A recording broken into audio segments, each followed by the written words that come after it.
News 24 network या YouTube चॅनलला subscribe करून बेल आयकॉनवर क्लिक करा आणि जाणून घ्या मुंबई, नवी मुंबई, ठाण्यामधील ताज्या घडामोडी फक्त न्यूज 24 नेटवर्कवर।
त्या येणारच होत्या। विरोधकांनी किती प्रयत्न केले असते तरी सत्याचा हाच विजय असतो।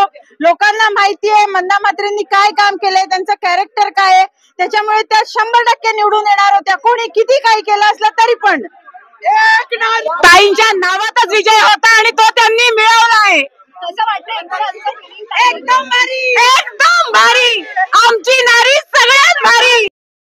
काय वाटतंय कोणाच मंदा म्हात्रे प्रचंड मतांनी विजयी झालेला आहे, तुमच्या काय भावना आहेत? मंदाताईंचा विजय हा त्यांचा स्वतःचाच विजय आहे आणि त्यांच्या कर्तबगारीमुळे, त्यांची कर्तबगारी आणि हे सगळं बघून त्यांना विजय मिळालेला आहे। आणि आम्ही सगळे जे कार्यकर्ते आहोत ते त्यांच्या पाठीशी कायम उभे राहिलो।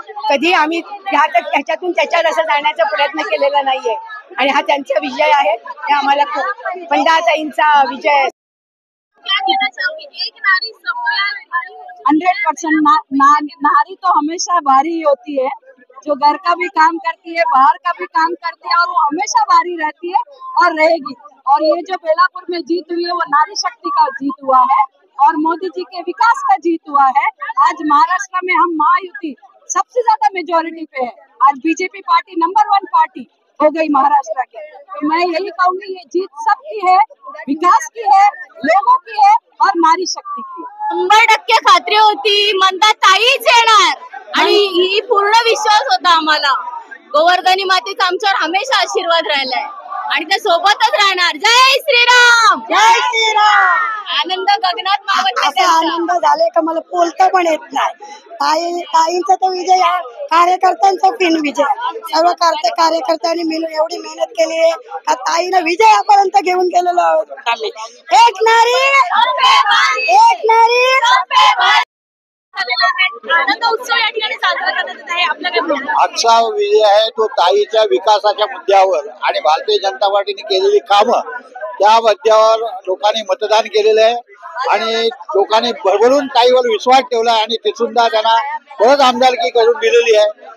आज जो तुम्हाला महाराष्ट्राचा रिझल्ट दिसतोय तो एकमेव म्हणजे भारतीय जनता पार्टीने केलेल्या कामाचा, विकासाचा आणि महिलांचा ठेवलेला आदर त्या याच्यावर मतदान झालेलं आहे आणि जास्तीत जास्त मतदान हे महिलांनी केल्यामुळे त्या महिलांचे जाहीर आभार आम्ही मानतोय।